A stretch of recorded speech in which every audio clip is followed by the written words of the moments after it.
Welcome back to the Just As I Am podcast. It is your favorite friend, Nicole, and we have discussed this person lightly before when he was young, but now we are going to discuss him as a grown man. Let's talk about David.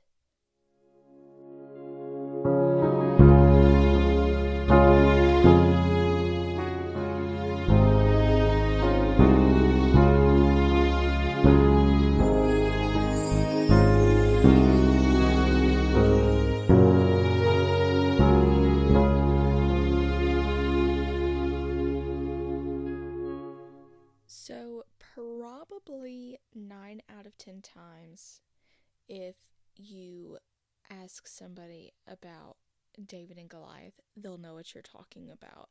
It's pretty common knowledge, right? Almost every kid, at least from a Christian household, can tell you that story. But today we are going to dive deeper into David and his life before he became king. So let's backtrack just a little bit, because before we talk about King David, we have to talk about King Saul. So we are going to be in 1 Samuel today.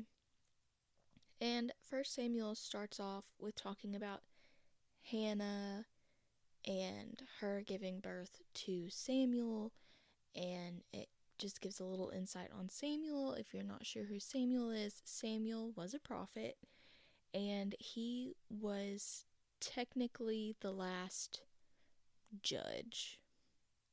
And we've talked about judges before, so I hope you remember. But if you don't, feel free and go back and refresh your memory.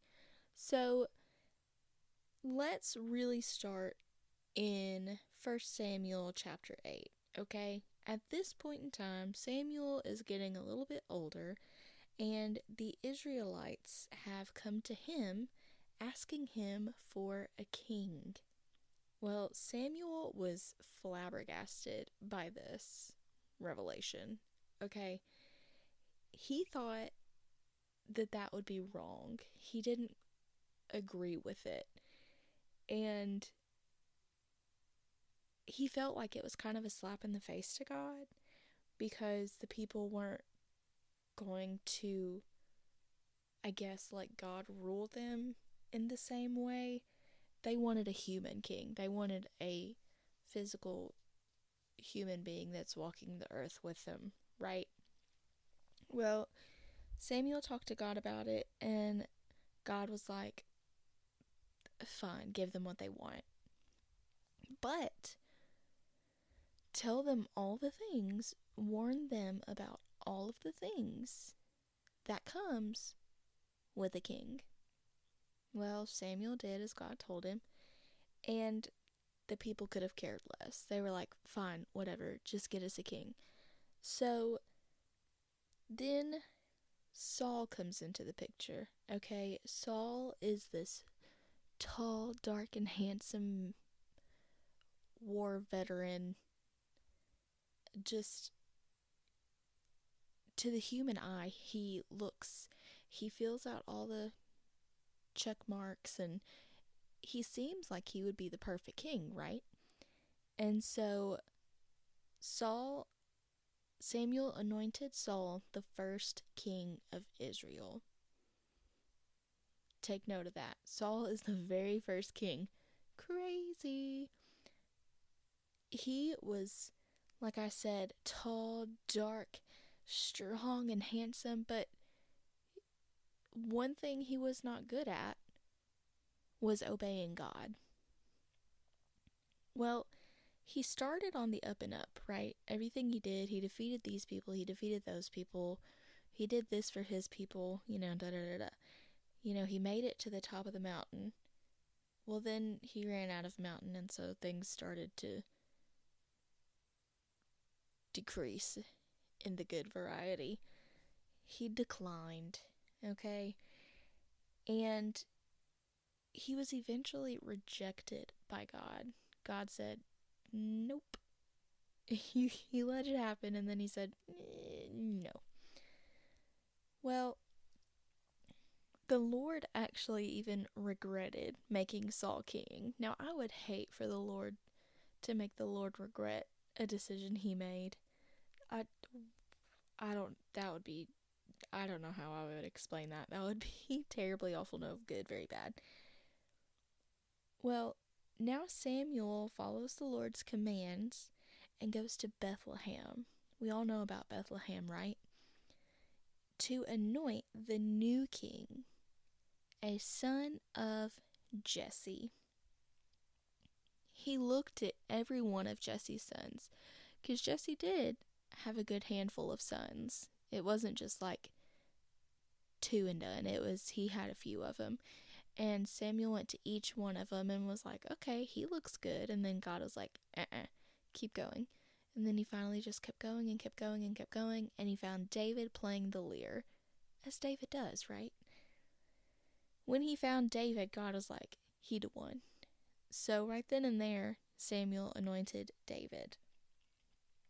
And at this point, Saul is on a struggle bus, okay? And Saul is on a struggle bus. And in the midst of Saul's struggle bus, this is where we can insert the Only a Boy Named David in here podcast episode, because this is where David defeats Goliath. So if you want to fill in the blanks, just go back to that episode. And Saul eventually becomes buddies with David, okay? Like, they're tight. They are good pals. And after David returned from battle, Saul heard these women singing a song that made David sound a lot better than him. I believe it was, and I'm fixing to botch this, but it was like Saul defeated thousands and David defeated the 10,000s, or so. Anyways, whatever they sang about David was greater than what they were singing about Saul. And this made him very furious. Saul became very jealous of David to the point where he tried to kill him. David was actually supposed to marry Saul's daughter. I want to say it's Michal, but it could be... No, I want to say it's Michal. That's her name. Saul was trying his best to get this to happen, and the reasoning behind why he was trying to get this to happen is he wanted to use it against David. So Saul was trying to get David to marry his daughter over and over again, but David kept putting ruts in his plan, essentially. And like I said, long story short, Saul's plan with this was to get the Philistines to kill David. He wanted to get them married and then, send him into battle, like at the front line against the Philistines, and the Philistines, get rid of him. But this was not working out that way. In chapter 19, Saul is now trying to get his kids to kill David, but his son Jonathan actually likes David. They're good friends, and he talks Saul out of it. But those evil spirits kept coming back, and he goes back to trying to kill David, and David fled. This is one of many times that this is going to happen. And this is all a part of God's plan. I'm just throwing that out there. David and Jonathan, are having a long talk about what to do and where to go. And now Saul is very paranoid. Things are just in his mind, just not good. They're not working out. Everybody's against him, whatever. And at one point, Saul calls all of the priests to come to him. He gathers many, many, many priests to come to him, and he speaks to them. He speaks with them and comes to decide that since they've sided with David, that they deserve to die. And he had his servant kill 85 men, along with women, children, and even their livestock. So, hundreds of lives were lost this day because of Saul. What a great king. In the meantime, David went and defeated more Philistines, and he was on the run from Saul. Jonathan goes to David, and it's a whole conversation. David is unsure about Saul, and Jonathan is trying to reassure him, and da-da-da-da. And then they make a covenant together in front of the Lord. And David, continued on his way, and Jonathan went back home. Well, David, of course, as anyone would from someone who was trying to cause harm to you, David steered clear of Saul the best he could. And they were both on a mountain, and David was making sure that he stayed on the opposite side of Saul and his men. So I'm sure in my mind this mountain is covered in soldiers and everything. You have Saul and his thousands or however many he has on this side of the mountain, and then on this side of the mountain you have David and all of his hundreds of thousands of men steering clear from each other. Well, this separation was short-lived because Saul, luckily, was called into battle with the Philistines. So Saul was called to go fight against the Philistines. And,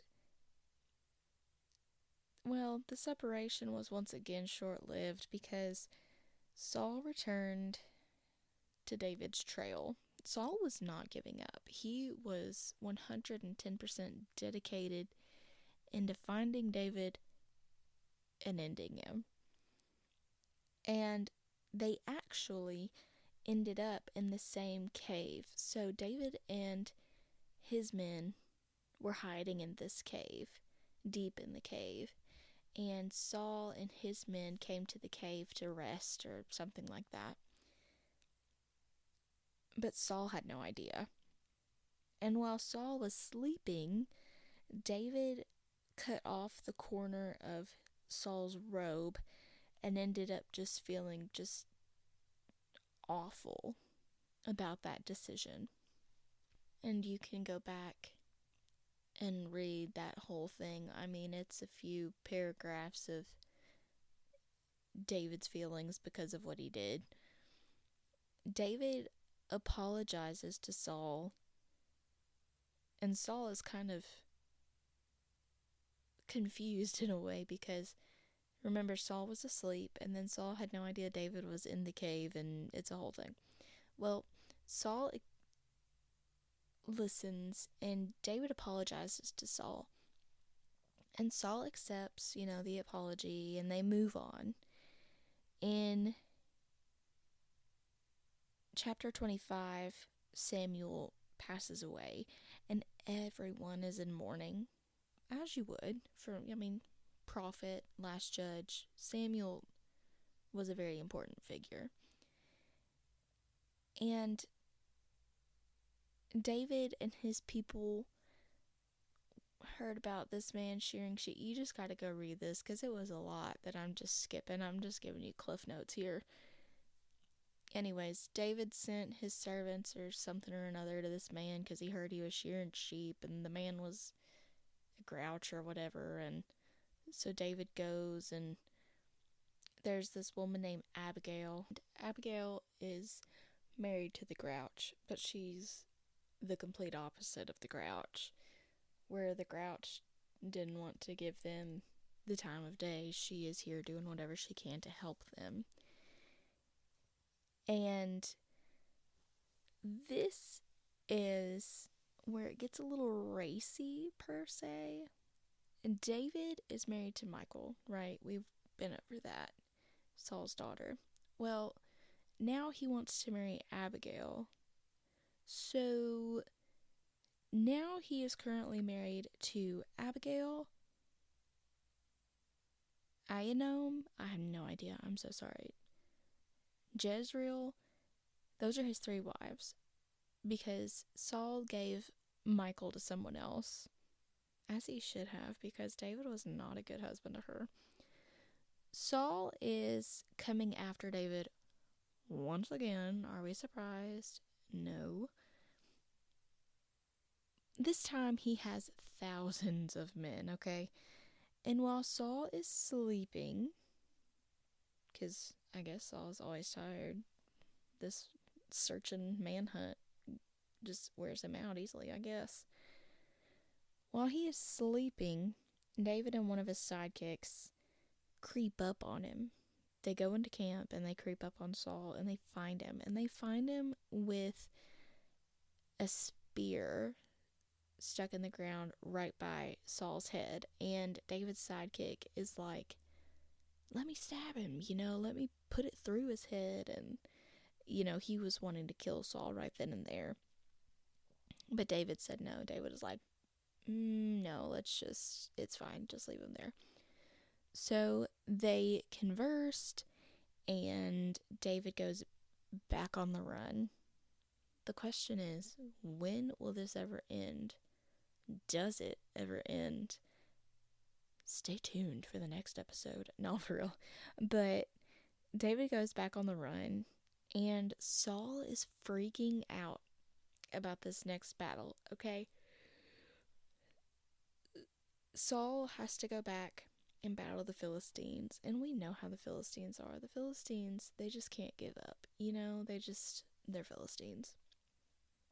Well, he tricks a medium, and yes, he has to trick them because they wouldn't do it otherwise. He has to trick a medium, so he gets his people to go search out for a medium, and, which, hopefully y'all know what a medium is if you ever watched, what was that show? Medium, what was it? Rhode Island, Long Island, Medium, Long Island, I don't remember what it was, but it was, that woman. Mediums are supposed to be people who can speak with the deceased. And so Saul, because he does this because Saul keeps trying to talk to God, but he's not hearing answers. He's not hearing God's response. And so he gets this medium, puts on a disguise, changes his clothes, takes this off, just really, he's trying to look the complete opposite of a king. And at first, he does fool the woman. And then he asks her to talk. He wants to talk with Samuel. And in the midst of her being able to do so, she realizes it's Saul, and she was like, why are you doing, goes ballistic, freaks out.